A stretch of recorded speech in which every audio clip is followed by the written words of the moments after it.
Assalamu alaikum dostlar. Bugün ayılda bir keremet talant, жаш талант жигитибиz бар экен. Ошодон bir шиңгил угайлы. Анда эмесе кеттик. Анда Тоқан Эшбаевдин күнөкмүн деген чыгармасына көрөйүн. Кабыл алыңыздар.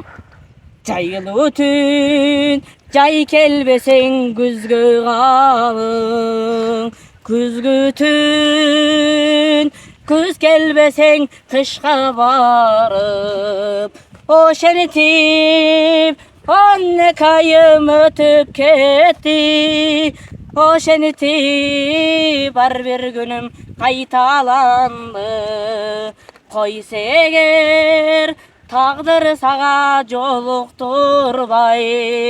Tarımba, kıygaç düşkön joluşunday. Götümün gelbesen de ömür boyu. Maydandan yarım gütkün olukturday. Men seni sorap jaştar ötkön joldan gütüm. Men seni jaşlar жүргөн toydan gütüm. Gütümün en akırkı tüngülüdün. Gütümün mаңдай жарган сүйүнүчтөн. Gütümün mаңдай жарган сүйүнүчтөн. Азамат, молодец, үнүңө береке. Ука, мына жалпы ушул жердегилердин суранычы менен дагы бир чыгарма аткарып бердим. Карызга баттым дегенде салдым ке. Башынан аяғынан.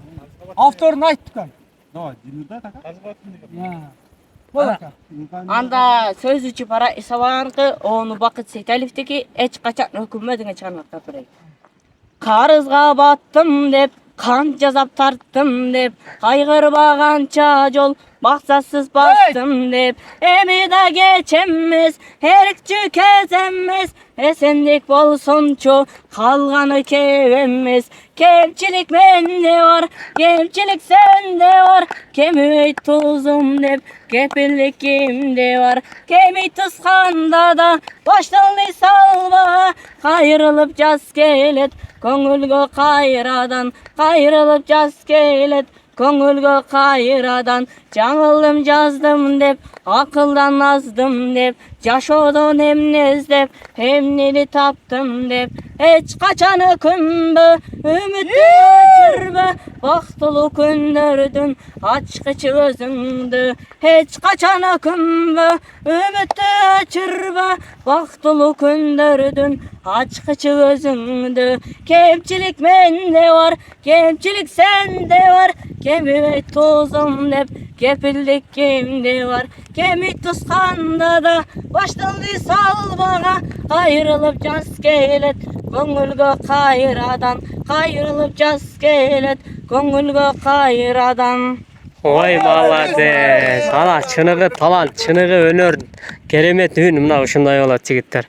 Молодец, өмүрүң өркүндөй берсин. Кудо кааласа YouTube каналдан көрөсүз. Молодец. Звезда кыла бересиң да. Ооба.